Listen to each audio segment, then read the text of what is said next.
Hello.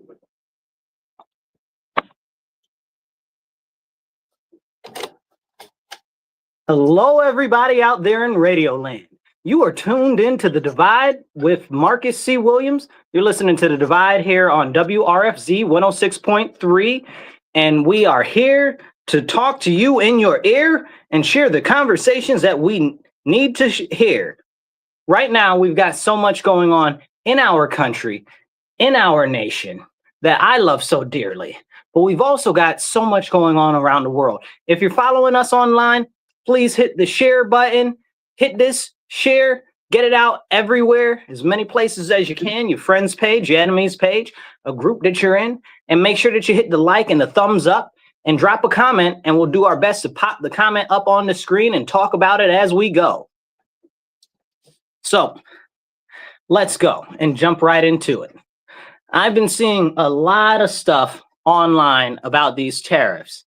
And it's very alarming and concerning to me because I have this concept in my head that, maybe people really know how badly the lack of manufacturing in the United States is actually impacting us as a nation, right? But apparently, my concept, in which I would think that most people would know that, most people don't know that, and they're just eating up from the people on the media and on social media that the tariffs are bad. Oh, it's a crazy man in the White House and all of this other nonsense. It's ridiculous. It's absolutely ridiculous. It's fantastic. The tariffs are fantastic. And I'm going to stand on that, on business on that. My only complaint about these tariffs is when they were originally implemented, I didn't think that they were enough all at one time. I was promised 100% reciprocal tariffs, and what I got was half tariffs. However, it worked anyway, so I'm kind of pleased with that. What we ended up seeing was over 80 countries come to the table to renegotiate settlements and different opportunities with their country because of the tariffs. So the tariffs were used as a leveraging mechanism to increase and induce trade as well as other favors from other countries. And this is important because right now, most of our manufacturing from the US has been moved out to other foreign countries, specifically China. And that's a very serious issue. I don't know how much you guys know about China, but the one most important thing to know about China is that China hates America. The Chinese government hates America. They see us as their number one enemy, as their number one threat, as they march towards world domination. And that's not like just something that somebody's saying. I'm not just saying that. They have an open plan to take over the world. They have a 100-year plan to take over the world. Their most recent iteration, I believe, was 2020 when it was last updated. I might be mistaken. It might have been last year. But they do it about every 5 years. They do a big Congress on it, and they update it. So their whole goal was to control, by 2025, which is this year, 34% of all of the manufacturing in the world. Now, that sounds like a small percentage, but then when you realize how many countries, what are we, almost 200 some countries in the world, you know what I'm saying? And you want to control 34% of the trade, that gives a lot of leverage as far as not just monetary control, but political control. You can rule over somebody through controlling what they can and cannot produce and the ability to actually trade with you and your country. And taking a note right out of the playbook of the Chinese, the US said, well, we're no longer going to just let all of our manufacturing be in China. That's not an option because China is openly declaring war on us over and over again through different attacks like ecological attacks. So you guys remember the murder hornets that popped up in California? The Asian murder hornets, right? The Asian part is important because where do they come from? China. You guys know about all the lionfish in Florida and stuff like that? Where do those come from? China. You guys know about all of the lantern flies in New York, lantern flies, or what do they call them? Lantern bees, whatever, lantern flies in New York State, eating up all our fruit and stuff like that. Where do those come from? China. It's amazing how all of these devastating animals are coming into our country to destroy the ecology in our country. Do you guys remember a couple of years ago? You probably don't remember. China was sending all types of seeds through the mail that were invasive species. And the federal government was like, don't open them, don't throw them away, burn them. That happened. You can go look it up. So China has been declaring war on us for probably the last 20, 30 years openly. And we have not been paying attention because the level of warfare that they've been using is beyond what most average Americans would perceive. And most people in business and stuff like that were just in it for a quick buck. So they said, oh, well, we'll outsource stuff to China because they've got cheap slave labor over there. And that's not good. It wasn't good for our citizens. It wasn't good for our, what do you want to say, supply chain? Look what happened when the Evergreen crashed in the Suez Canal. Crashed. I don't believe it crashed. I believe it was intentionally run aground, okay, by China, which is a whole nother separate conversation, okay? Again, more warfare against the United States of America, but we can't talk about that, but we need to. So China controls a vast majority of trade right now in manufacturing, but many people don't even want to have that conversation of how detrimental it is. Back up until about the 90s, when we saw NAFTA come in under Bill Clinton, most of the manufacturing in the US was done in the US. Well, for the US, was done in the US. You know, we built everything here. We had all the jobs here for manufacturing and whatnot. And then we sent them abroad. We sent them mostly to China. And China had cheap labor, so companies could make a lot of money. And then that really destroyed the economy in the United States of America. And we really need to have a conversation about that. But a lot of people want to be like, oh, well, no, it's just a big bad orange man in the White House and his tariffs are going to hurt everybody. Well, sometimes there's some necessary pain so you can have growth, right? What do we say in America? No pain, no gain.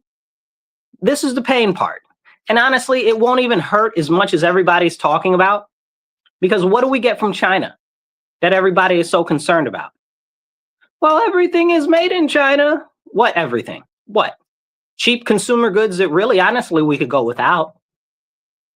You know, what? Cheap clothes that honestly, again, we can go without. If you look at all of the, and I'm not a big secondhand clothes person, but if you look at all of the amount of clothes that America just throws away every year that are perfectly good, can we have that conversation? Like, we ship tons and tons, like, not like I'm being figurative. I mean, literally, we ship thousands of tons of clothes around the world every single year because we didn't actually sell them in the United States. And they end up in places like the Congo or India or all of these other places. Well, usually not so much India, but the Philippines and all these other countries, brand new clothes, because we didn't sell them here. So honestly, let's be real. How much of the stuff that's coming from over there, the clothes and the stuff, do we really need? And shouldn't we be bringing the manufacturing back here? And then people will be like, oh, well, the stuff will be more expensive. The people that say, oh, the stuff will be more expensive are also the same people that say, oh, well, it's hard to get a good paying job and we need people to be paid more. You need people to be paid more and you need good paying jobs. But you're saying that if we bring manufacturing back here, which could possibly employ more people, that it'll end up costing us more?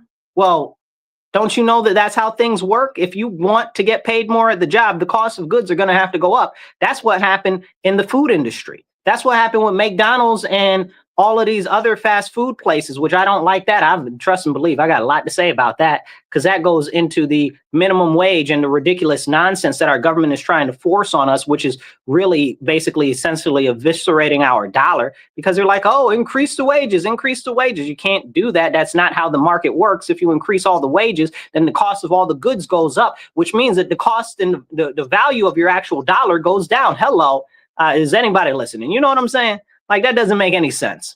But we need to have these conversations.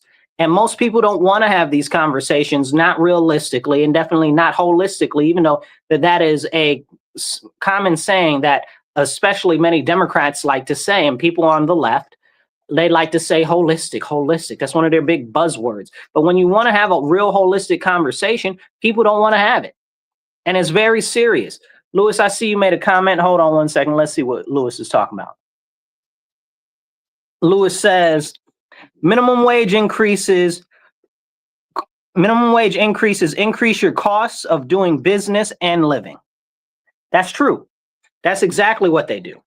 And we need to have that conversation, but people don't want to have that conversation because in their head, everything is just so simple and so easy, but it's really not, especially when it comes to the economy. If you're following us right now, hit the like button, hit the heart, hit the share. And if you drop a comment online, we'll do our best to pop it up on the screen and talk about it. So what ends up happening when we increase the minimum wage on something like $20 an hour for a server job at McDonald's, how much do you think a Happy Meal has to be? How much does a actual food meal have to be? You go to McDonald's right now, you get one Big Mac meal, you're paying like 20 bucks. Because everybody wanted $20, $25 an hour to work at McDonald's. America's best first job, which is what they bill themselves as. Not America's longest job, not America's job for people over 50, not America's job for retirees, America's best first job. But we can't have that conversation because these people in power want to manipulate and cultivate these faulty narratives that are really destroying the middle class and the common man every single day. It's very alarming that people fall into these traps so easily, where they're just like, oh, well, let's raise the minimum wage. That's the solution. Well, where's the money going to come from to raise the minimum wage, right? The money has to come from somewhere. So that means the cost of goods has to go up. And that's exactly what we've seen in the food industry, especially the serving industry like fast food. But can we have those conversations? No. And now when we have that type of stuff happen, we also increase the goods surrounding everything else. Because if those prices have to go up, all the other prices have to go up and follow suit. So housing has to go up, property has to go up, cars has to go up, gas has to go up, everything else has to go up. Because that money has to come from somewhere. It just doesn't come out of thin air. Because the more money that you put into the economy, the lower the value of the dollar. And that is the problem that most people do not want to have a real conversation on.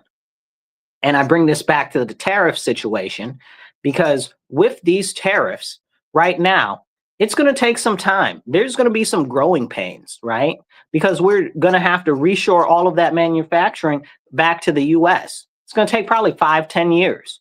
It's really going to take some time. So I hope whoever the next president is, we get a really good president that's pro-business, that's pro-middle class, that's really working on expanding what we need. Now, we just saw today, NVIDIA just said they're investing another $600 billion. NVIDIA, they make the chips and they make AI chips and stuff like that. So they're investing another $900 million. They're about to ramp up more processing in their plants in Arizona and New Mexico. So that's coming up. That's going to be great, fantastic, and help more people with more jobs. Hit the like button, hit the share button, and definitely comment. Okay. We are looking to do our best to raise some money to actually get more airtime, because airtime costs money. So please do donate to the show. You can donate on Cash App, which is $MW Real, the number one. That's $MW Real, the digit one. And we've also got Venmo and PayPal, and you can do that at Marcus C. Williams. Venmo and PayPal, that's at Marcus C. Williams. We're working to raise $50 to $100 an episode so we can save up to get some more equipment, but also get more airtime, because airtime isn't free. So please, you guys, help us out, help out the show so we can have more of these important conversations that we need to have. Now let's get back into it. So as we are talking, and we're talking about the issues with bringing manufacturing back, we've had SoftBank, a Japanese company. They own a large portion of T-Mobile, and they own a number of other companies as well. They're especially electronics. They're very heavily invested in electronics. They're already investing what was it, $9 billion? Originally they promised to invest 500 million, then, 500 billion. Then they bumped it up to 900 billion. That's almost $1 trillion investment in the United States. That's amazing. That's fantastic. Then we've got all types of other companies investing back into New York, not New York, but in the United States. But can we talk about that? No, because everybody is so, oh, woe is the world. These Jordans that I love so much are going to cost more. Why do you need Jordans to begin with? We're not going to talk about that though, right? Because you're paying a ton for some stuff that was made by cheap slave labor, but we've always known that. And now you're mad that the prices on that stuff is going to go up. Hit the like, hit the share button, drop a comment. So these are the conversations that we need to be having, but nobody wants to have it. And it's going to take some time for all of the manufacturing that we're trying to do, the processing of steel, bringing more steel back in, steel manufacturing. Japan's trying to invest, Nippon Steel is trying to invest in U.S. steel and possibly even buy it.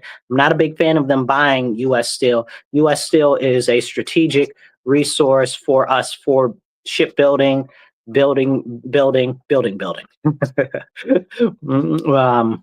buildings and all types of other stuff, because we need steel for a large portion of the things that we build.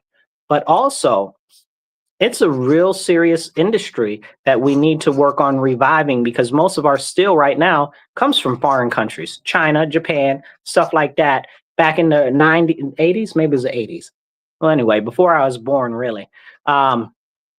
Japan started to subsidize Nippon Steel a lot so that they could make cheap steel and beat out the U.S. market. And that's where we saw a lot of the U.S. steel plants start to close and the foundries go away and stuff like that.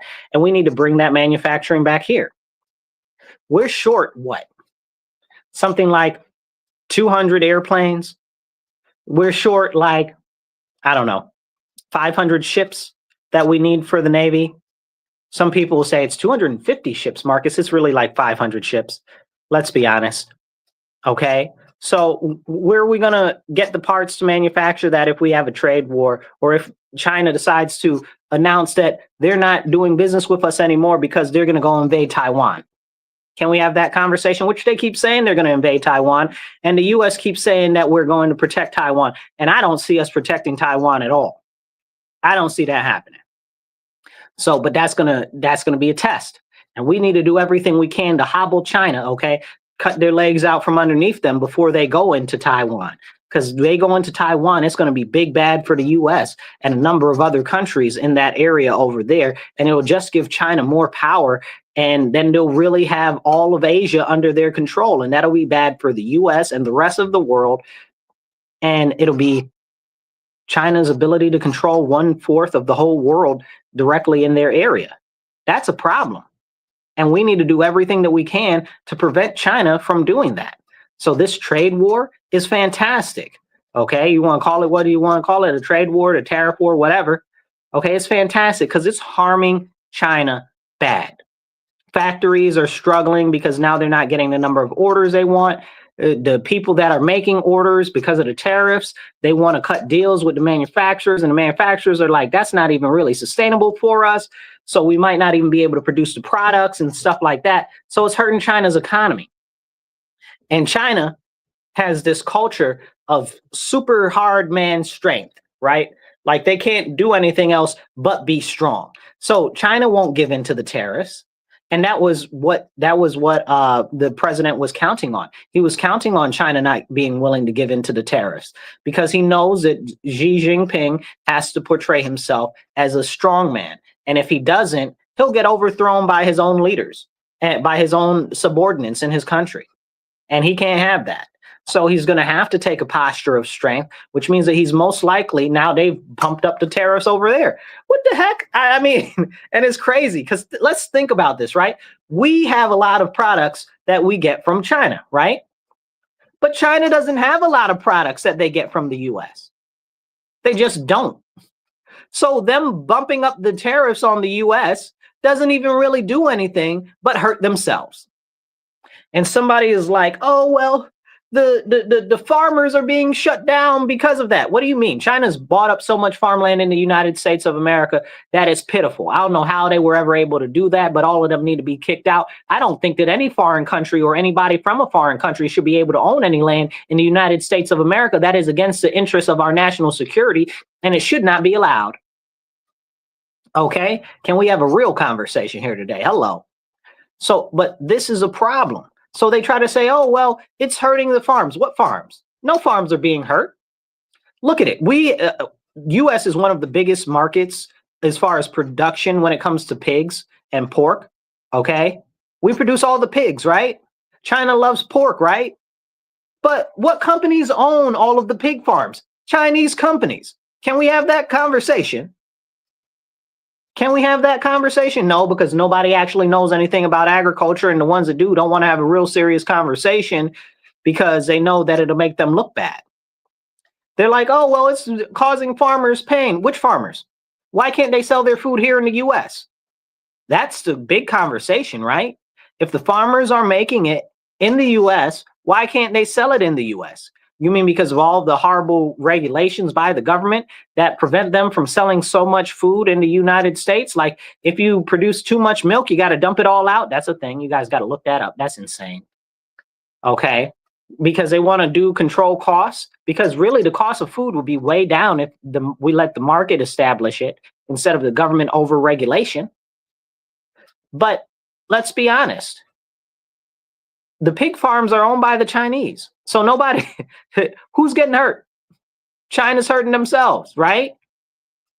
And then you look at the other farms that are getting hurt, and I use quote fingers if you're listening to me on the radio, that's getting hurt are soybeans. We don't even eat soybeans in the US. Why are you producing soybeans? You know why they're producing soybeans, you guys? Because years ago, the government, again, put heavy regulations on farms and stuff like that, and they incentivized the number of crops and stuff like that. So they saw that, so certain farmers saw that they could make more money. Again, this is about money, not the well-being of our country. So certain farmers saw that they could make more money by growing soybeans and sending them to China. So we don't even eat soybeans in the US like that. Plus, soybeans are poisonous and they cause cancer and all types of other stuff, increase estrogen and cause infertility, all types of stuff. Soybeans are big problems, but we can't, and that's science. Go look it up. Okay. But we can't have those serious conversations when we really, really should. Long term, we've got two big issues coming up as far as international trade goes. So we've got the AI situation that's coming up. Oh, I see somebody else commented. Hold on, let's see. Why can't I? Why is this making me do that? I don't want to do that. Anyway, while I figure out these comments, because I don't know what's going on here. But anyway, we've got two big problems coming up here. And as we go, we're going to see AI be the biggest one. AI will be the biggest one, and we need to do something about that seriously. Because if we don't do something about it now, it's going to be too late. Now, with reshoring all the manufacturing and stuff like that, that's fantastic, because that helps us actually have a flow of commerce inside the country. Oh, Lorraine says, hey. Hey, how's it going? I see you there. That's awesome. Good to see you, Lorraine. So, as we have this conversation about the AI, we need to be very mindful and thoughtful on this conversation. With the AI going on, it's going to put a lot of people out of jobs, right? So all the more reason we need to bring more jobs back to the US. If people are going to be put out of jobs, that means that we need more jobs here. Hello, come on now. Somebody make it make sense. Y'all got to be thinking real good. So bringing it back to the US is going to be very, very helpful. That's positive. And then we're going to have somebody in government's going to have to figure this out. Okay. And I've been talking about this for years, because with the AI and as that goes, we're going to need some sort of an additional tax on AI and manufacturing or something like that. And you guys know me, I'm not about taxes at all. I'm completely against taxes. Almost every tax I'm against. Okay. Especially income tax and property tax. Those should be abolished. Okay. You earned it. You should get to keep the money you earned. You bought it. You should get to keep it and not have to rent it. So that's how I stand on those taxes. But as far as other things go, we've got other issues when it comes to the machines. With those machines and the AI taking over these jobs, we're going to have to implement some sort of a tax to help offset the living expenses of the majority of our population. Either that or we're going to have major depopulation. You pick. I pick not depopulation, right? Let's rave against the globalist new world order that is trying to destroy us all and push depopulation on us. So when we have this conversation, we have to see that we have to prepare for the future. And if we're producing goods in the US, Lord bless, we'd be able to conquer the market enough to be a heavy exporter. That is what ended up making America a large portion of our wealth. We were manufacturing everything here, and then we were able to sell it to all the other countries. Drink water, stay hydrated. But we were able to sell it to all the other countries, and then they shipped all of our manufacturing off to other countries. Make it make sense. It's so disgusting, it makes me want to spit.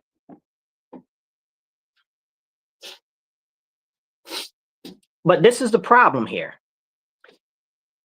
As we march forward, there's going to be more and more issues that we see. Lorraine's talking about Barnhart. Lorraine, I don't want to talk about her. I did see her mom the other day at a school board forum, though. So as we have this conversation about reshoring manufacturing and what we should do to stave off the adverse impacts of AI and stuff like that, we have to look at the alternatives and the options there. If we're able to start becoming a major export powerhouse, we can use our export monies to actually put back into our country and our nation, like how there's sovereign wealth funds in other countries, which the US doesn't have, even though Trump just actually put together a task force to look into starting a US sovereign wealth fund. I'm so excited about that. I've been talking about a sovereign wealth fund for years, that we need that. That's very crucial for our national security and our longevity. So I'm very, very excited about that. But this is something, a conversation we need to have, because there are so many people that are getting old and they're of retirement age. We're going to have a lot of new people out of the workforce, and it's going to happen almost all at once.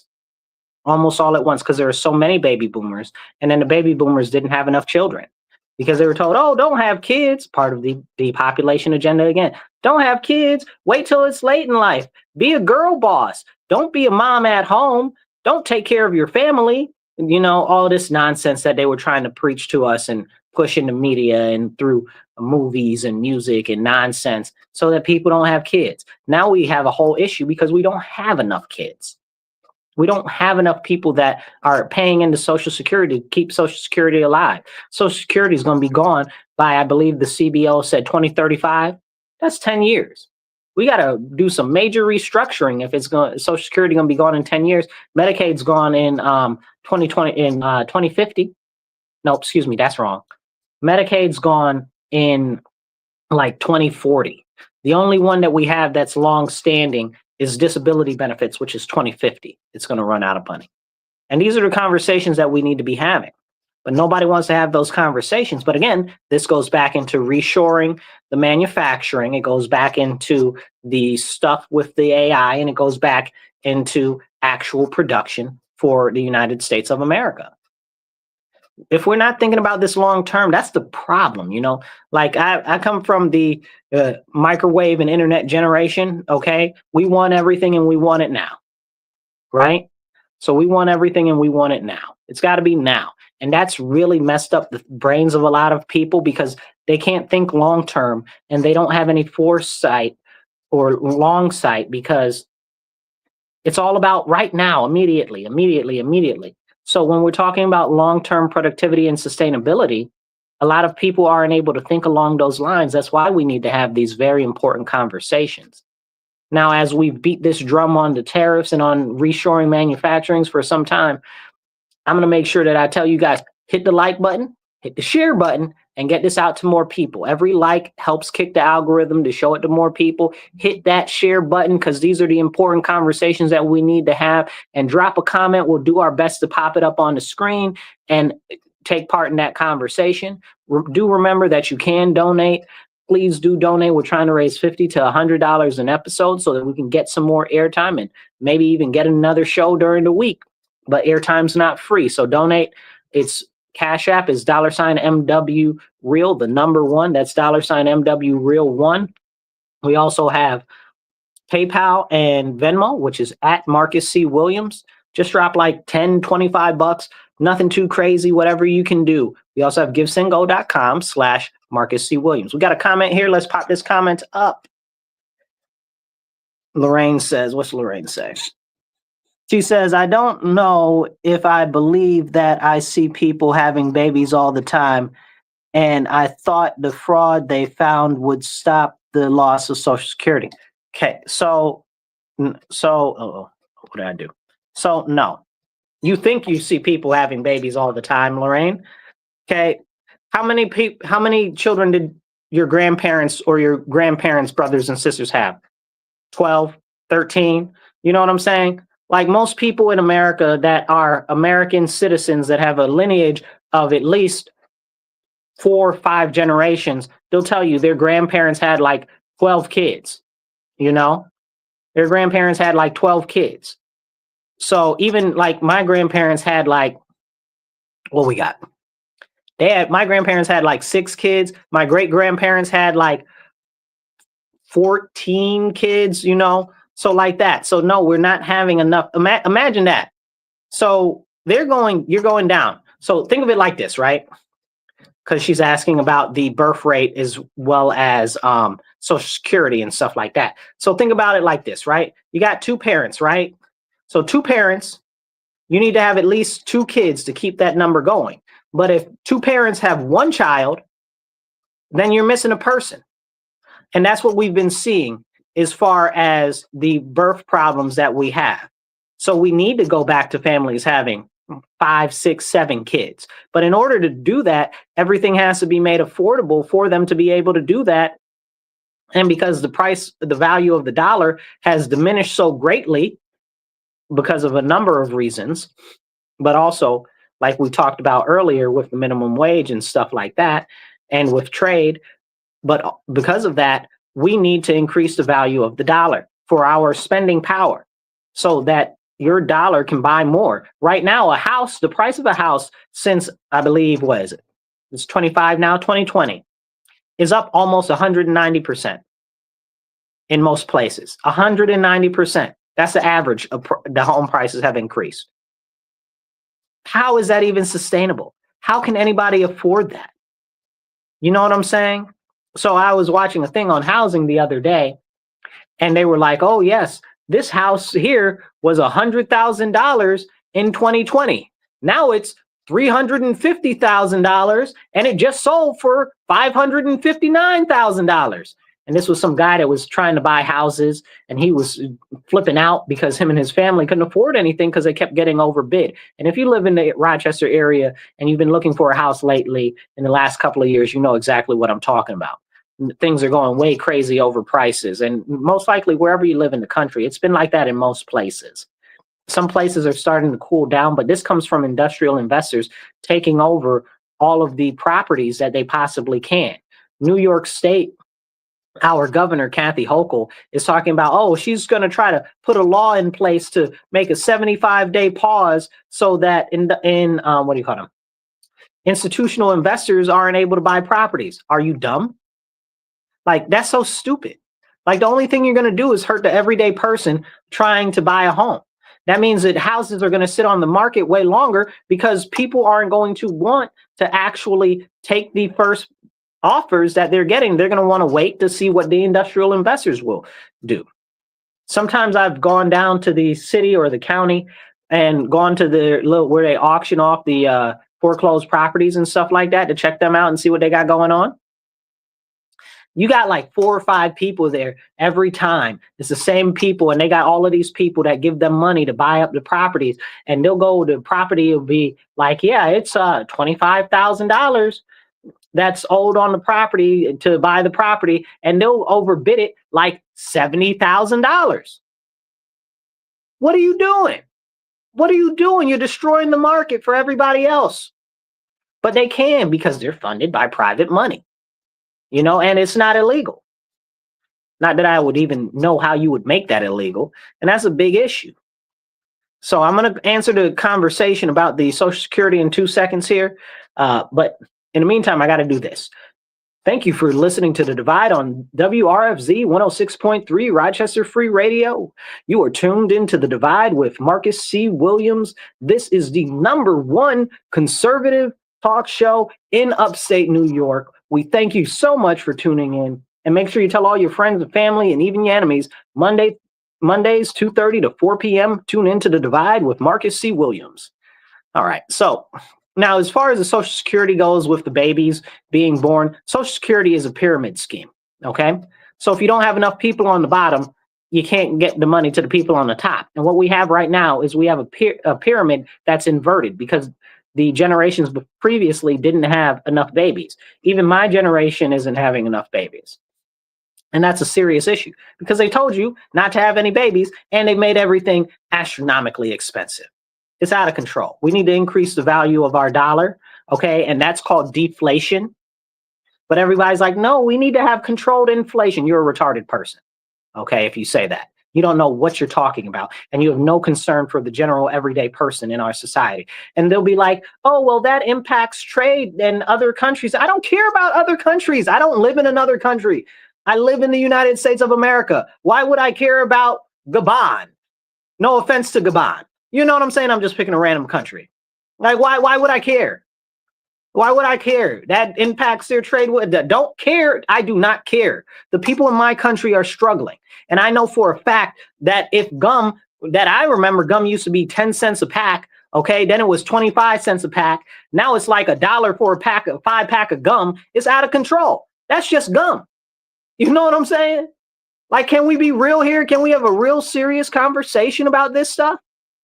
This is what happens when people push for inflation or even moderate inflation. They're like, inflation should only be 2%. No, I want deflation. Give me deflation. Okay. I want make make chicken wings 50 cents again. You understand what I'm saying? Make chicken wings 50 cents again. Okay. Make gas $1. You know what I'm saying? Like it's make gas $1 again. Deflation. That's what we need here. Make houses affordable again. Like there are lies talking about there's not enough housing in this country. As we just went through the conversation about the fact that there are a ton of old people, too many old people, and not enough young people. So where is all the houses that the old people had that are dying? And we're also going to have a mass die off soon anyway. Because all the old people are going to die. That's no offense. That's just a fact. They're getting old, right? Like, so where are all of these houses going? Why is there a shortage of housing? There's no shortage of housing. There's less people. How could there be a shortage of housing? 2 ways. I'll tell you right now. 2 ways, because the shortage of housing comes from the issues with us not having any controls over all of these institutional investors buying up all of these properties. That's the biggest thing. Then we have cities like my city, the city of Rochester, that just lets all of these buildings just go into complete disrepair. Like, it's ridiculous. Like, and they set up things and barriers in your way to buy properties that are in minimal disuse. And they make it more difficult to do that. And then they make it difficult if you have a property and you need to fix it or whatever. They'll try to tax you or fine you or whatever out of control to make you lose your property, to try to sell it off to somebody else, in which case it generally just gets more rundown and they end up have to spend $50,000 to tear it down. You make it make sense. $50,000 would more than renovate almost every single building that is in mild disrepair, some even in serious disrepair. Like, this isn't like, they're not really serious about addressing the housing issue. And this is something that we need to have a serious conversation about, because they're like, oh, well, there's not enough housing. There is. There's more than enough housing. And it's about to be even more housing available, because all of these people are about to die off. No offense. Just a lot of people getting really old. Old people have a tendency of dying. Unless you're on the voter rolls and you're 175 years old somehow, and you're still on the voter rolls. We're not talking about that today. But you know what I'm saying? So when people tell me that, oh, there's people that are like 150 on Social Security, I'm sure that there are, because I see the voter rolls and there's people that are over 170 on there. Come on now. Anyway, so to address the conversation about Social Security, with Social Security and that situation, it being a pyramid scheme, if we don't have enough children, it's going to collapse. It's already collapsing. So what we would need to actually fix it is somehow we'd have to prevent the mechanization and the automation that's fastly coming, which honestly, in many ways, is largely necessary in a lot of things for production into the future. But what's happening is there isn't enough planning going on to actually address that when it comes to Social Security. People talk about Social Security like it's some sort of a very simple issue, when it's not. It's very complex and complicated, and it goes into the fact that these same people crying about Social Security now didn't have enough kids. How many kids you got? It's two parents, right? So if you didn't have any kids and you're trying to draw Social Security, you're part of the problem. If you had two kids and you're drawing Social Security, you're also part of the problem.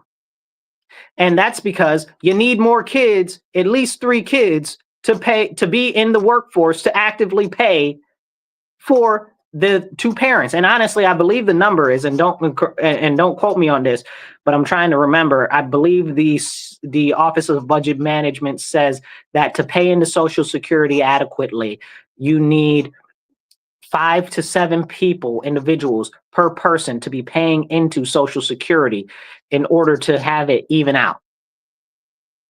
So that means that if a family isn't having 10 children with 2 parents, that's not enough people. It's not.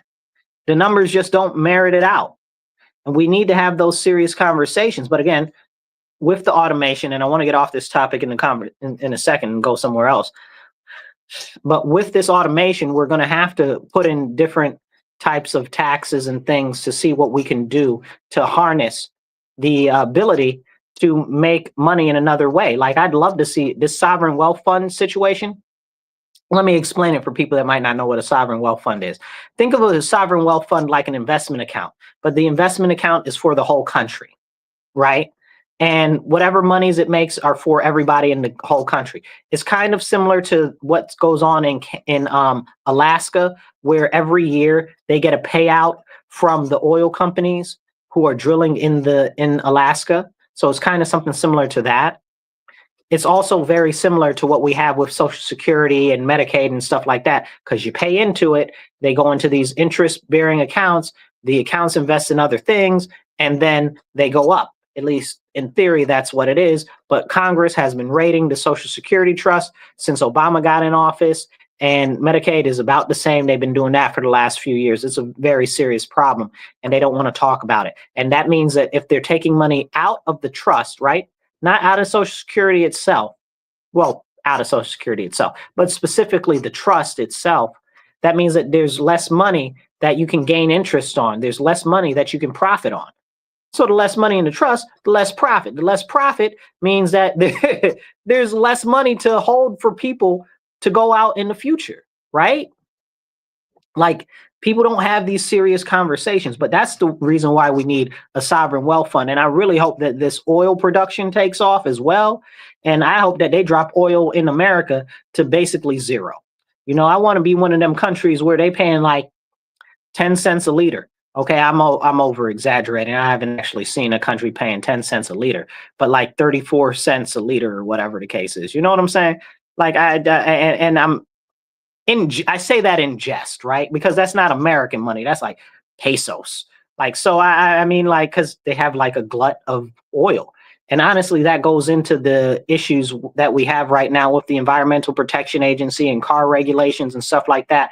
I heard they're about to get rid of the cafe doctrine, which I'm so happy about. That means that we can actually bring back sedans and what do you call them things? Station wagons and stuff like that. We might even be able to bring over some Japanese K car type stuff.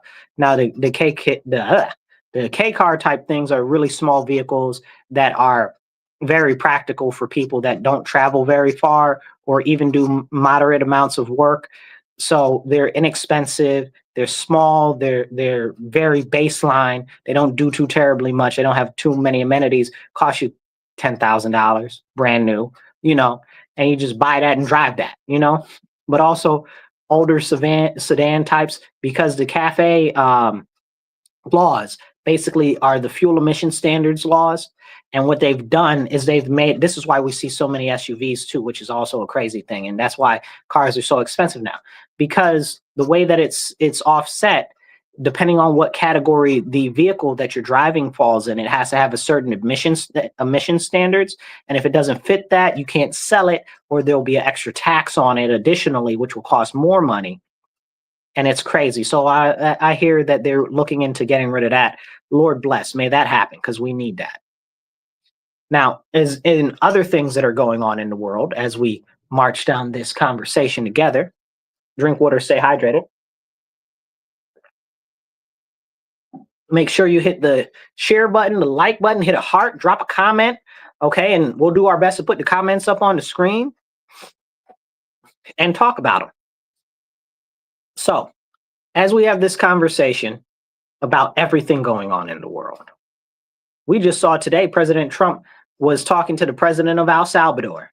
Okay, Nicol, I don't know how to pronounce that man's name. That guy. Okay, the guy who thinks he looks so cute, because he kind of does, and that's got his whole own issue. That's his whole own issue, because he's a tyrant. Okay, and he's suspended the Constitution, and he put everybody in jail over there in his country. He made it the safest country in the world, in the world, essentially. But the question is, does the ends justify the means? And it's crazy to me that so many Americans are praising him so greatly when he suspended their Constitution. That's not a good look. That's called tyranny. Now, he got great results. Okay? If you guys are on the radio right now, I'm throwing my hands up like, hey, I can't say nothing, But he got the good results in general. But, sometimes a lot in that type of a situation, a lot of people get swept up in that type of a situation. And I understand that it was for allegedly a good result, but the question is, should it have been done that way to begin with? And why are Americans being so proud of somebody that is willing to suspend their Constitution? So you'd be in favor of them doing that here? Come on now. You got to think about these things. But anyway, so he was there, and I like what he's done with El Salvador. Don't get it twisted. But he was there talking to the president, and they were talking about the partnership that they had and the prisons and stuff like that. And apparently, and I missed this, there was this guy that got deported from Maryland or whatever the case is, who was part of MS-13 or whatever the case is. And people were like, oh, he got deported by mistake, wrongly, or whatever. Well, come to find out, guess what? He's here illegally. Okay. He had a deportation order. A deportation judge stayed his deportation temporarily, but that was under, what was it? Article 3, right? But they deported him under Article 4, not Article 3. And he got deported back to El Salvador, and El Salvador is where he's from. Right? Like, are you serious? Like, that's where he's from. Where else would you send him? Now they're like, oh, well, you should bring him back. Bring him. You want us to go to another country and steal their citizen because you think that they should be here? That sounds crazy to me. And he's a criminal. Like, that's crazy. But anyway, so he was like, yeah, the president was like, yeah, we've got to broaden our partnership and all of this and all of that. So that was kind of interesting. We'll see what happens with that. And they're talking about, oh, well, they're going to keep deporting the baddest of the bad over there. I'm not a big fan of that, because I can see that in the future, another president might decide that they want to deport our citizens to another country, and it wouldn't even be a deportation. if it was our citizens, but they make up some nice, pithy terminology to do it. And I'm not with it. I'm not with it. We also have the fact that the southern border was recently militarized on the, I guess you say, the western part of the southern border, all the way up to Texas, basically. Hey, man, I've been warning about this for a long time now. Check me on this. If you guys aren't familiar with me, I'm very pro securing the border. Okay. So as I say this, I need you to understand where it's coming from. I'm 100% about shutting down the border completely. I'm about we shouldn't even be letting anybody come in any way for the next 10 years until we get everything sorted out with all of these illegal aliens in our country and people that are here on overstayed visas. We need to fix our immigration process before we keep letting people in. So that's where I stand on that. But I've been warning about this for years, which is they're going to build a wall on the southern border, and the wall isn't going to be to keep people out. It's going to be to keep the U.S. citizens in. And this is something that I'm very, very concerned about. And I'd tell you to go look at, go watch the movie, what was it? Escape from LA, because that's what happened. That's exactly the direction that we're going. You know, they ended up building a wall to keep people in the U.S. In that movie. Go check that out. That's crazy. But this is the direction that we're going. Very fast, and it's concerning. Again, I'm not against them putting the army down there to keep people out, but I am telling you that there are serious dangers that present when we go and we start doing that. But we have to do that because this last administration jacked stuff up so bad with all the illegal aliens coming in here that now we're essentially at war with most of northern Mexico because that's run by the cartels and the smugglers and the Chinese. But can we have that conversation? And Hezbollah. So that's a whole nother conversation. The Hezbollah part of it is crazy. But that's a whole nother conversation that people don't want to have. And we need to have that conversation. And I'm very glad that it's happening, but I'm also very concerned at the same time. The same thing with these real IDs. Y'all know me if you follow me for some time. I love Kirstie Noem, okay? I think she is such a, not only a brilliant and a brilliant lady and a great business person. She also was a great governor of South Dakota. And I think she's a great person for Department of Homeland Security. But people been on her because they were like, oh, she's looking all prettied up and she's out there cosplaying like she's an ICE agent. Nah, I don't see that. I see her going out there with her subordinates trying to make it look like they're actually supported, because when Mayorkas was in that role, he didn't ever go out there to support them or go on any ride-alongs with them or anything like that. And people were like, oh, she's cosplaying like that. Maybe a little bit, but more so it's to do two things, which is to show that America has strength and to show that she supports her people that work in Border Patrol and in ICE. What's wrong with that? But most of the people that I've been seeing is hating is women.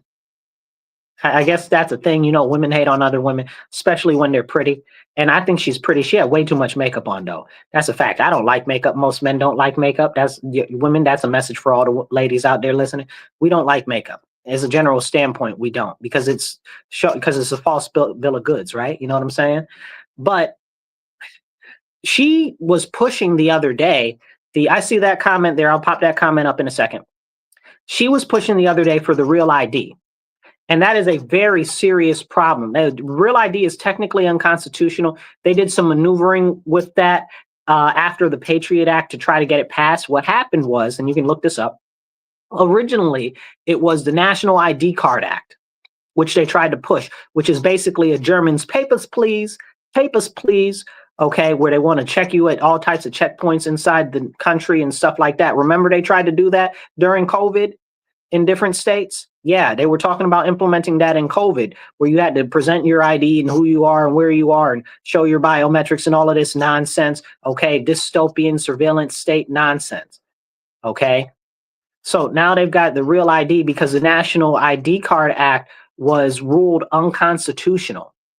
So they couldn't implement that. So they kind of had to co-aggregate the data with the states, and they said, oh, well, we'll put it through the DMV system and just say it's a more secure way or whatever the case is, da da da da da. I'm not with it. I'm not with it. And y'all know me. I'm very strong about. I'm a nationalist. I love my country. I don't want anything bad for my country, but I am very concerned about our freedoms because of our government. You know, like, and people say, oh, well, the government it's Trump or whatever. No, man, this isn't a Trump thing. This isn't a Biden thing. This is something that has been going on for decades by the global ruling elite that have been tightening the noose around our neck. Y'all thought that just because Biden got out of the office that they went away? This stuff is ongoing. The National ID Card Act got pushed after the Twin Towers got hit, blown up, whatever. Okay, whatever you want to say. Okay, when after that happened, when they put out the Patriot Act, that's where this all comes from. This has been a long-term plan to work on limiting our freedoms and liberties, and now here it is, which is crazy because illegal aliens don't need these type of IDs and identification information, and they can fly freely, and they don't have to have any of that. Anyway, that's a whole separate conversation. But the point is, this real ID nonsense is nonsense, and it's marching us toward totalitarianism more and more every day. And this is not a Trump thing. This is not a Biden thing. This is not a Kamala thing. It's all of them, all of Congress. This is the evil that is behind the gate, okay, that's already in the house, chipping away at the walls and our foundations. We need to be paying attention. Now let's go to these comments here. We got Luke, I see you. Let's check it out. Luke says, hey, Marcus, I'm wondering if you heard anything about the Darien Gap. I've heard very alarming things regarding this. Okay, so I have heard some stuff about the Darien Gap. That's a whole episode that we could talk about the Darien Gap. But I am concerned about the human trafficking, the loss of life, and stuff like that. I believe very firmly, and I'll say this again, I've said this for years, I'm not a big fan of putting a wall at the end of the United States, but I do believe we should put a wall at the end of Mexico, okay, the southern tip of Mexico. I also believe that we should buy Belize, okay, because not only is Belize one of the only English-speaking nations, largely English-speaking nations down there in South and Central America, but also because they don't have like any type of GDP. We can buy them cheap, okay? And we increase the quality of life down there very, very much so for them. Plus, they got their own problems and issues. So I believe that we should buy Belize, use Belize as a staging ground and as a military access point where we can not only have a better position to police the area in the Gulf, but also a better position to make sure that we can do immigration enforcement and processing before anybody would even come to the mainland US. So I'm all about that. So that would also stem some of the issues with that little triangle there where all of these illegals are coming from largely. And it's not even just all there, but there's a large number coming from those three countries right there. But the Darien Gap, it's bad news. The smugglers are bad news. And people are paying like tens of thousands of dollars to come to the US to the smugglers. And if they don't have it, they got to pay with their body, their organs, or with their future. And so why are we allowing any of these people in the country anyway when we know that the cartels have their hands so deep up there behind that they're pumping them right out their mouth? And they owe them. And if not, the cartels will kill them or their family or whatever. And sometimes they hold over some of their children or whatever the case is and put them in sex slavery and all types of other crazy stuff. It's crazy. It's crazy. It's crazy. And there's a lot there to talk about, Luke. I don't know what you're talking about specifically there, but it's crazy. It's unfortunate and it needs to be stopped. And that's why we have to get this illegal immigration under control. And get this, everybody. This is some great news. Since Trump took office, and I know not everybody likes him, but since Trump took office, the rate of people crossing the border illegally has gone down 99.1% as of this morning. Yay, hooray! Like, where's that in the news? You got a 99.1% drop in illegal immigration and border crossings? Like, how is that not on the headline of every newspaper today? Like, but this shows that they just hate this orange man so much that no matter what he does, they don't want to put anything that might shine positive on him. 99.1%. That's so close to 100. You know, like that's crazy insane to me. He's doing a great job at that, and people just not gonna give him any type of credit for nothing. It's just it's wrong.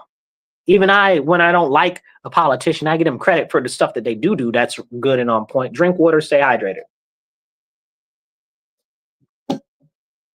Let's see the next comment here. We got Luke. Luke has another comment. Oh, in regards to illegal immigration. So I answered that. Good. Okay. So drop a comment, drop a share, definitely share this, get it out there to more places, share it on your page, share it on your friend's page, share it to your enemy's page. I don't care. Just get the message out there and make sure that you drop a heart, drop a like, drop a comment of some kind, even if it's just a wave or a thumbs up or something in the comment. Every comment helps kick the algorithm to get it out to more people so we can have more of the conversations that we need to have. So I need to blow my nose, so bear with me 2 seconds, okay? Yeah. It's very dusty and hot in here today. I don't know what's going on. But back into it, and make sure that you follow my page and subscribe if you haven't. And if you listen to us on the radio, remember that you can't always subscribe to my page on YouTube. It's the Marcus C. Williams channel. Just check us out there and subscribe there. So as we have these conversations about all of the amazing things that are going on in our country and stuff like that, not enough people are giving credit where credit's due. There's a lot of positive stuff that's going on that we can be sharing to encourage more people. But I am alarmed about this weekend coming up, the 19th. First of all, it's the day before Easter. So I'm really feeling some type of way because I know all these people hate Christians. Don't get me started. I got a lot to say on it, and we don't got all the time in the day for me to actually talk about these anti-Christian pieces of garbage, trash. Okay, I got a lot to say about it. Okay, so, but these people on the 19th allegedly are getting together for another hands-off rally. Now, I'm trying to tell you guys, these things are trouble. They're trouble. They're trying to use them just like, remember the Summer of Love, you guys, where they tore up all of the neighborhoods and stuff like that? That's exactly what they're going for. But this time they're going to completely destabilize the government. That is their goal at the end. They've already stated that that's what they want. They want to gain like 3% of the population to try to push to destabilize our country. And the craziest thing was when I started to hear this stuff, and this is scary because this shows me that this is some people behind the scenes really manipulating this.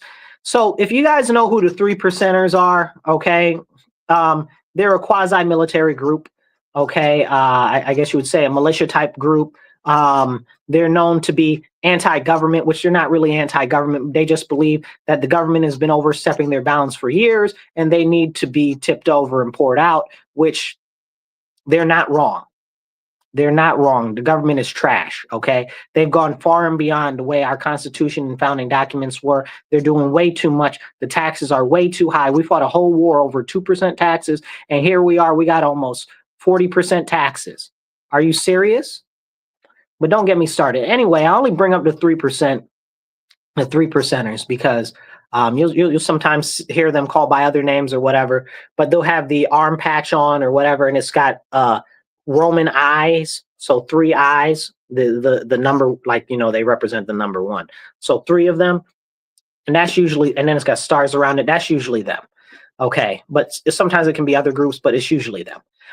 But they're like, yeah, the government is trash and we need to tip it over, but we only need 3% to tip it over because they only needed 3% to do the Revolutionary War. And when you look at different conflicts and throughout the world, you see that usually only you need 3% to start a revolution and a civil war in a country. So this same type of conversation is coming out from these far left people that hate America, that hate Christians, that hate Trump. And it's the Trump hate that is the biggest problem because it's not about Trump. It's about anybody that they see that does not go along with what they believe or what they conceptually believe that somebody else should believe. They'll paint as being under MAGA or Trump or whatever. And that is terrifying. The same way that they label everybody a Nazi, that when really they're the ones that are Nazis. very strong bigots that are out here painting swastikas on everything. Come on, stop playing with me. Stop playing with me. You know, they're the ones out here talking about kill your babies. Are you serious? Like, that's the Nazis. Like, that's exactly what they did. They're the ones out here now pushing for them to, what do you call it? To have medically aided induced death for the elderly. Like, are you serious? Like, that's what the Nazis did. Y'all, the new Nazis.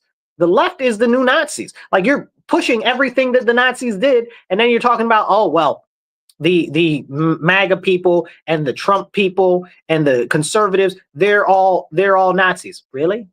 But you're legitimately putting in place the same policies that the Nazis did. You're advocating for the same policies that the Nazis did, and you're calling other people Nazis. It blows your mind. But anyway, so I bring this up because now I'm hearing language from the left involved with these hands-off rallies and stuff like that, talking about we only need 3.5% of the people to stand up and rebel against the government, to overthrow the government, and that's why we're making all of these rallies, so we can gain more troops, so that we can try to destabilize the government and get rid of all of them. Because they've told us already what they wanted before. They've said many times there's no solution but an intifada revolution, right? That's an armed insurrection against our government. That's what they've been talking about. They want, there's no solution but to globalize the intifada, all of this nonsense. This is these same people. They're telling you what they want. And everybody's like, oh, well, they're peaceful. They're peaceful. Are you listening to them, though? Are you listening to them? They're uniting these people all together under hate. Hate for Elon, hate for Trump, Orange Man bad. That's why they're bringing them all together.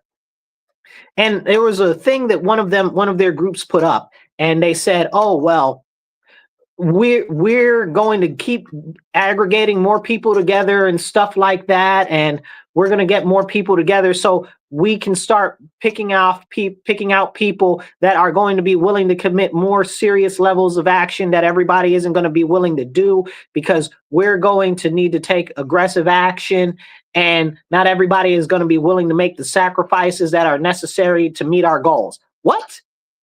What? What did you say? What did you say? And like, people don't hear what these people are saying. They're saying that they're preparing for grand scale violence.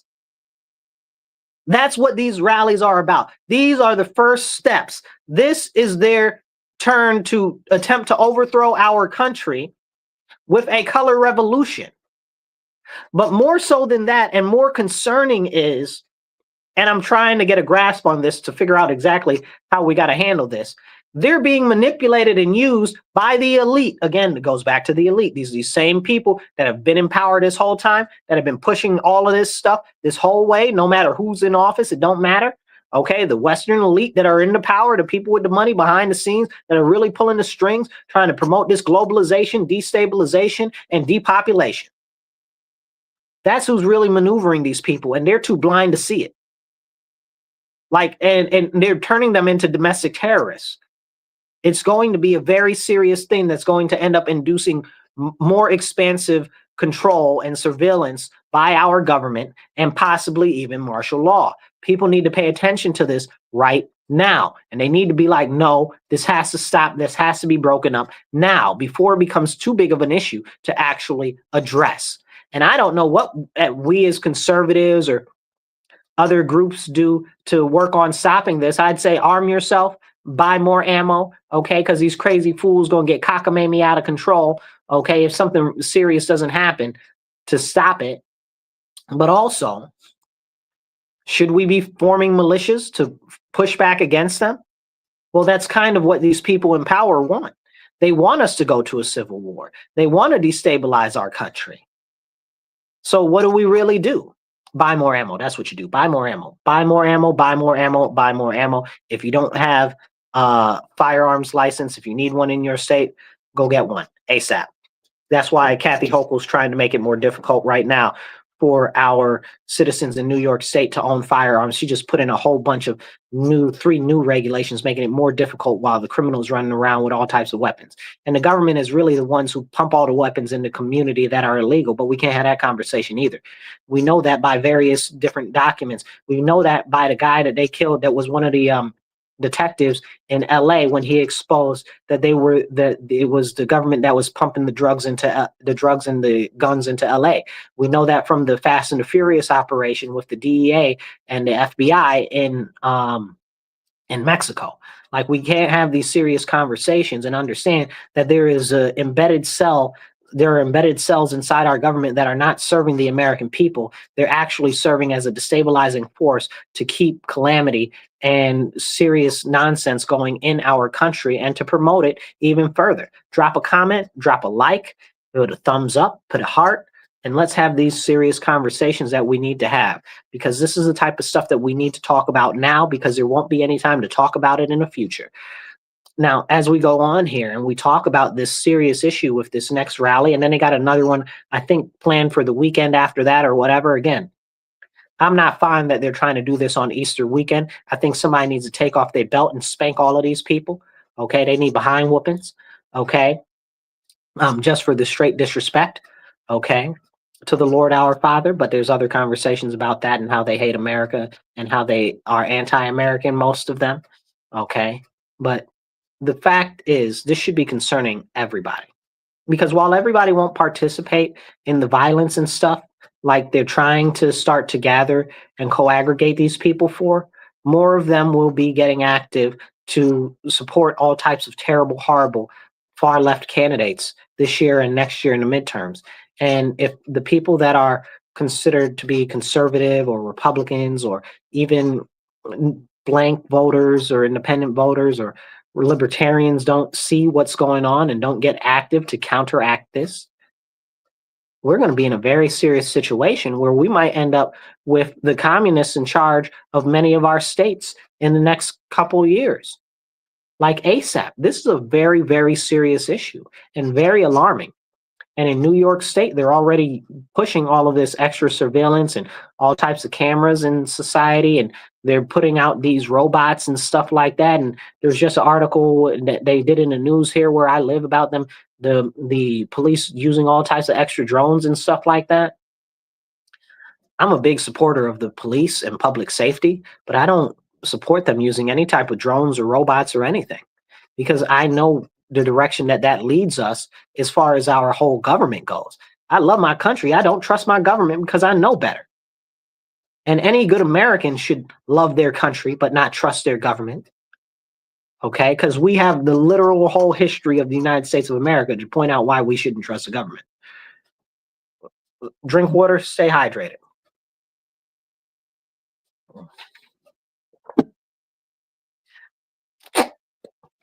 Here's the deal. As we have these very, very important conversations, we have to remember that not everybody's going to listen. But we need to start to aggregate more people that will listen, more people that do understand, because we're going to have to establish our own networks to work within and to mobilize, because this is going to be bad. Like, you thought that the summer of love was bad, this is going to be worse. Okay? And it needs to be in a regimented, orderly form that we prepare. But so many people that consider themselves to be Republicans or conservatives or independents, they can't be bothered to unite for anything. They can't be bothered to come out to school board or city council meetings unless something crazy happens. Where's all the activity? You guys care so much, we need to start getting active. If you're in my area, if you're in the Rochester area, Monroe County area, go to my website, sign up to volunteer and help me fight and push back against a lot of the political nonsense that we've got going on here in the city of Rochester, which affects our whole community. That's Marcus, the number 4 Rochester.com. That's Marcus, the number 4 Rochester.com. But as we move forward, and I'm working on a couple of things, but this is very, very concerning to me. I don't know exactly what we do yet, but I'm creating some plans, because this is going to be big bad, like big bad. And if all I can do is get the warning out to you that it's coming and that it's going to happen, the more people that I can notify and let know, the better it is. What do they say? To be forewarned is to be forearmed. And that's where we're at right now. I'm warning you right now that this is exactly and directly what's coming. Take it as a prophecy, take it as a harbinger, take it as whatever you want, okay? I'm telling you, this is what's coming. This is what they're going to do. And we need to get ready. And one of the big things that we can do to get ready is we can get active with our local candidates that are good, solid candidates this year. We have to, because if they take more seats and more positions of power, you think the crazy issues that have been going on college campuses is just an isolated incident? You think all of these crazy destructive protests and stuff like they've been doing is just an isolated incident? You're about to see something on a scale that you've never seen before. We've got to get ready. Buy more ammo. All right, let's see. Well, we got a comment coming in. Let's see. Bill says the Bible says the great tribulation is indeed coming one way or the other, and it's coming, and you better prepare now. So, Bill, here's what I'll say to that. People need to repent and turn back to God, okay, the Lord our Father in heaven, and the teachings of Jesus Christ. Okay, that's what I'll say on that. However, I disagree with you. That's not where we are. And that is a false bill of goods that I think far too many religious people try to sell. They're like, oh, it's the end of the world. It's the end times. It's been the end time since Jesus has been dead for 2,000 years, if you believe it's been 2,000 years, or 1,000 years, if you believe it's 1,000 years, or whatever the case is. It doesn't matter. Okay, it's been the end of times. It's coming. It's not coming in my lifetime anytime soon. It's just not going to happen. But that's being used as a distraction from the people and from those who truly believe to prevent them from standing up. It's the same thing like Donald Trump right now. Trump has been lifted up as some sort of a savior when all he can do is be the president. He can't change anything locally. He can't change anything on the state level. Not really. But people are all like, okay, Trump's in office. Let me stop now. I don't need to bother to do anything. That's bogus. You need to get active now more than ever. The same thing with Christians. They sell us, oh, it's the apocalypse now type of ridiculousness. We don't know the hour or the time that it's coming. So stop saying it's coming. It's coming. It will come eventually. But stop acting like it's tomorrow. We got to.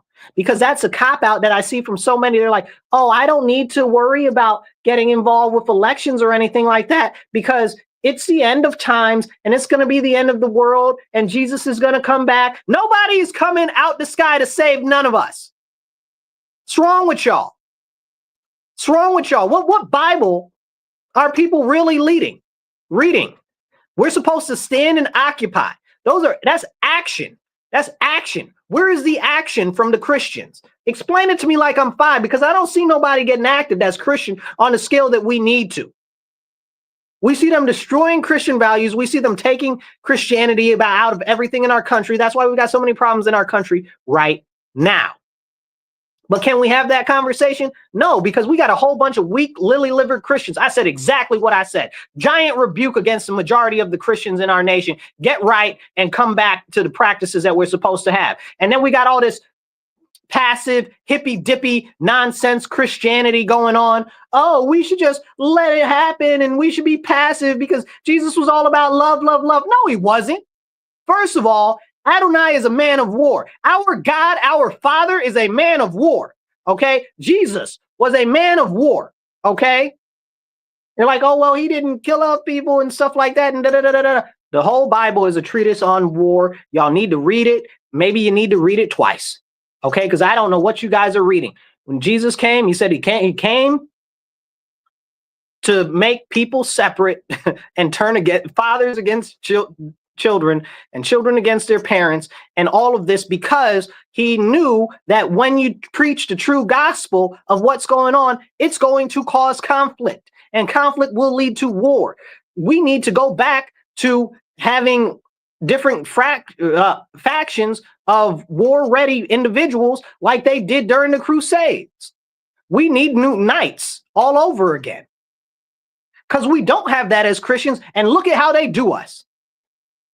Look at what's going on in just America, right? Like I could talk about them slaughtering the Christians in Syria or Lebanon or Congo or Libya or Egypt, or I could continue on. It's a long list of where they're slaughtering Christians across the world.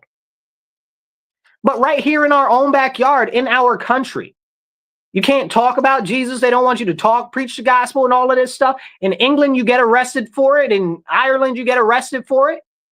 Like, are y'all serious? Y'all need to stand up and be accounted for. This weak, passive Christianity should be done away with. We need militant Christians. We need Christians to stand up and stand on business. Like, y'all not standing for our religion like you're supposed to be. And y'all let all of these evil people out there manipulate things like the children and stuff like that, telling the children, the boys, that they don't have to be boys and the girls that they don't have to be girls. And you sit silent on your thumbs and say nothing and call yourself Christian. Y'all better get right and start standing for righteousness. That's what the Bible says. And if it comes to conflict, y'all need to stand up and have at it. I saw a associate of mine is a pro-life person, and they were doing street interviews or whatever, and somebody beat her up or whatever the case is, made her all bloody and all of that or whatever. Somebody should have beat her up. Like, are you serious? Are you just gonna let somebody put hands on you without putting hands on them? No, you put them down. Okay, like this is not what's right. This is wrong. What's going on right now with the vast majority of Christians? This is a weak Christianity, and I don't know where it got picked up from. Okay, maybe because we've had people trying to subvert Christianity and turn it into some sort of a weak thing. But Christians have never been a weak people. We have never been a passive people, because if that was the case, we all would have been extinct a long time ago. And don't even get me started about the insanity going on with Islam or the complete dereliction by the what do you call them? I don't even know what you call them. I guess you call them Jews. I guess that. You understand what I'm saying? Like, everybody else can do whatever else they want, but when it comes to Christians, we got to be passive. What? Is the Muslims passive? Are the Jews passive? Like, why we got to get banged up the bunghole and just take it? Like, are you serious? Like, is that where we are as Christians? Firm rebuke on weak Christianity. Firm rebuke. We need to restore the values and principles from the Bible, biblical values and principles, into politics in our nation to restore our nation. We as Christians need to push the nation to repent as a whole, so that God can shine his light upon us and bless us with his great majesty, as he has done for so long before in perpetuity, when we were turned to him and our eyes were on him. They used to give out Bibles to everybody that was in the military, in each thing, like the Navy, the Army, the Marines, all of them. And this is just up to a couple, 20, 30 years ago. Now, all of a sudden, we got to all be Muslim, or we got to all be Jewish, or all of this other nonsense. Ain't nobody trying to hear none of that. America didn't get great from being Jewish. America didn't get great from being Muslim. America got great from being Christian, because the Lord himself shined his light upon us. Like, it bothers me so bad that we become weak and passive and just let everything go like it's okay. Again, like I said, these people trying to tell boys that they don't have to be boys, and girls that they don't got to be girls, and children that they can be cats and rats and bats and two spirits and all of this other nonsense. And y'all just let that go. And they're putting it in our education system, and y'all just let it go, and y'all just sit by and let it go without saying anything. Shame. Shame. Shame. For real. Get right. Because when you get right, then you do right, and you won't be letting this crazy stuff go. You see that they're out there allowing these people that are criminals and violent offenders to go without any repercussions and stuff. And what are you doing about that? Are you engaging your city council? Are you engaging your town council? Are you engaging your state assembly people and state senators? No. And you call yourself Christian when they're not allowing due justice? And you just let it go? You bitch on the internet or whatever the case is? It's crazy. It's absolutely crazy. It's not okay. We have to do better. We have to do better. We are the only ones that are going to be able to stand up to what's coming, because we can see the evil. It's here already. It's here already. We must shine as a light, as a beacon, to show others that the darkness exists, and we must take a stand. If we do not stand now, if we do not present that light for everyone else, there will be nothing left. There will be no hope. And the only hope is hope, putting your hope on Jesus Christ and the Lord, our Father in heaven above. Amen. Let's see. We got a comment here. Let's see what's going on here. We got 2 comments. Let's see. Bill says, for then a great tribulation, such as was not since the beginning of the world of this time, no, nor ever shall be. Matthew 24:21. Yeah. But everything is always getting worse, always, forever, when Christians don't stand up. So I do not subscribe to it's the end of the world, that it is the end of times. I do not subscribe to that. I subscribe to the fact that it will come at some point in the future, but now ain't it. And now is not the time for Christians, especially, to be passive and just kind of, what do you call it? Just kind of be passive. I got other words, but I don't think they're appropriate for on air. So, thank you. I appreciate you so much, Kiki. I see you there. But this is the type of stuff that we need to be having the conversations about, that we really should. Now, I'm going to let you guys go because I'm about to jump off this radio show real quick because it's coming towards the end of our time. But I want to remind you guys, share, like, hit the heart, hit the share, hit the comment, get this out, share it everywhere, because these are the important conversations that we need to have. Okay. And please do donate. We're trying to raise $25 to $50, $50 to $100 an episode, because we want to buy more airtime. We want to get more shows on. And we want to make sure that we can start to work on saving some money to get some better equipment so that we can share with you guys even better. You can do that at Cash App, $MW Real, the number 1, or you can do it on Venmo or PayPal, and that's at Marcus C. Williams. So please do that. And you guys that are listening to us on air, remember, you can tune in on YouTube, the Marcus C. Williams channel. We got a ton of content on there. And thank you for tuning into The Divide on WRFZ 106.3. This is The Divide with Marcus C. Williams. And we are here in your ear, the number 1 conservative talk show in Western New York. Let's make it the number 1 talk show in all of New York that's conservative. Let's do that. Share it out. Tell your friends. Tell your family. Mondays, 2:30 to 4 p.m. Listen to The Divide with Marcus C. Williams on WRFZ 106.3. I'll catch you guys later. Remember, stand up, speak up, and don't shut up. Take action. Be blessed and be well.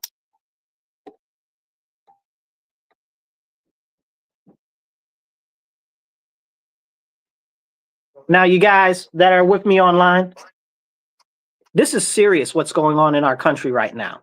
This is serious what's happening. Bill says something else. What's Bill say? You have the right to self-defense. Bill, you're 100% right.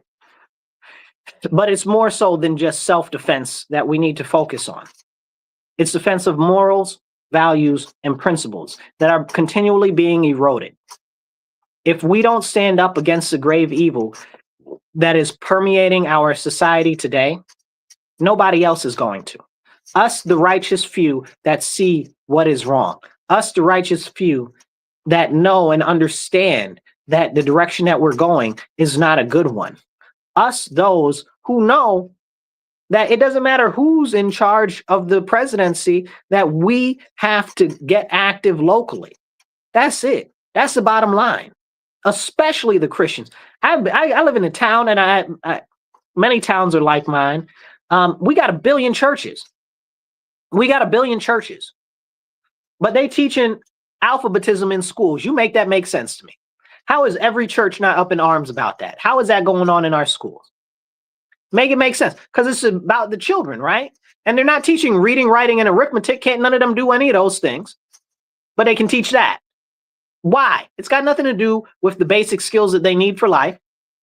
Can we have that conversation? No. We see the people go unpunished. We've got here where I am. We just had a 10-year-old steal a car. Well, technically it was his mother's car, and crash it into a clothing store after hitting 2 other cars and a person. You know, like where are the repercussions for that? We had a 10-year-old about less than a month ago run over a lady, changing her whole life. She's all messed up now. Can we have that conversation? No, because they're not being punished. And again, these are things that go directly against the Bible, but nobody wants to have those serious conversations, and we need to. We very much so need to. But it's general, reasonable common sense. Like common sense that comes from a sense of common morals that comes from the Bible. Like that's where our country has its moral foundation. And if we don't return to that, we are damned for calamity. That's it. It's that simple. So all the Christians in our nation, being that we are a Christian nation, need to be standing up and stop being so passive. All of these people want to be Muslims or Jews or whatever. Okay, that's their deal. Okay, but we should not be pushing this into our whole social system. This is a Christian nation, and everybody wants to be like, oh, well, it's a secular nation or whatever. No, it's not. No, it's not.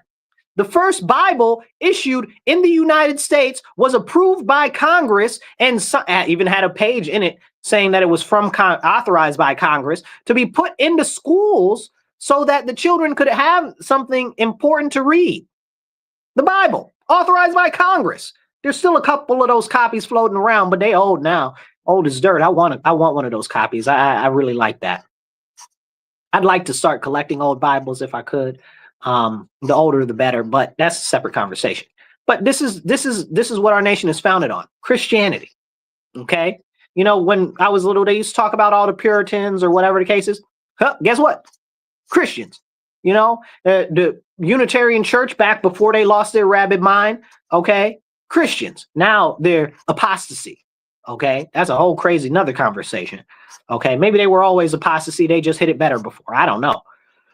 But it's all of this in terrible horribleness that's being pushed out in our society that we need to stand up against. We do, because nobody else is going to stand up against it but us. Bill says, all great points, Marcus. I appreciate you so much, Bill, because these are the important conversations that we have to have. You know, I really want to see us have a brighter future as a nation and be able to help uplift all of the people in our country. But if we don't have set morals and values and standards that do not change with the blowing of the wind or whatever strikes your fancy, then it's useless. It's pointless. And that's why we need to turn back to the Lord,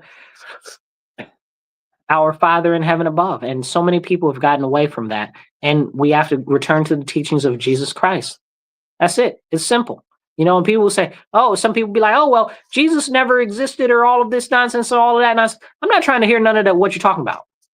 Because first of all, we know from multiple sources that aren't even related to religion that he did perform the miracles that are written in the Bible and all of this stuff. But the point is, even more so than that, the value system and the set of important rules to follow in the Bible that are handed out and handed down should be something that everybody should be able to uphold, no matter where they come from, what their religious background is. And if you can't, maybe you should leave. Fact, hard fact. That's a hard fact, and that's going to be tough for some of y'all to chew. And it's going to be hurtful to some other people that want to say, oh, well, there should be a separation of church and state. There has never been a separation of church and state in our government. The whole concept of separation of church and state is not even a real thing.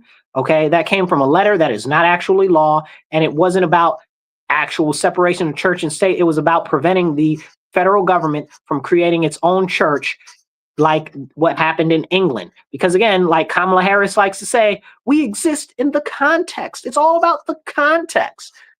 But it's only about the context when it's important for them, right? But the context of the whole conversation about the separation of church and state comes from England, where King Henry VIII, okay, the one who divorced his wife and killed his other wives and chopped off their heads and all this crazy stuff, he separated from the Catholic Church because he wanted to have more wives, and the church was like, nah, man, you're doing too much. You done had all these divorces and all types of crazy stuff. He's like, F you, I do what I want to. And then he went and he kicked the church out of England and started the Church of England, where he was the head of the church. Right now, the Church of England is headed by King Charles? I think it's Charles who's over there now. Okay. So, but this is the conversation that we need to have. It was never about keeping the church out of government or the church values out of government. It was always about keeping the government out of the church and to prevent them from creating a state religion run by the government, like the Church of England. But these are the conversations that we need to have that people don't want to have. So I'll catch you guys later. I got to take off. Remember, hit the like, hit the share, and please do donate. If you're following us online, if you see in the ticker, there's ways to donate down there, but you can also donate on Cash App, $MWReal, the number one. Just drop like $10, $25, whatever you can do. We also have Venmo and PayPal, and that's at Marcus C. Williams on either one of those. We even have givesendgo.com/Marcus C. Williams.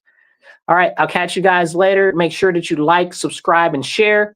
You guys be blessed, be well, stand up, speak up, and don't shut up.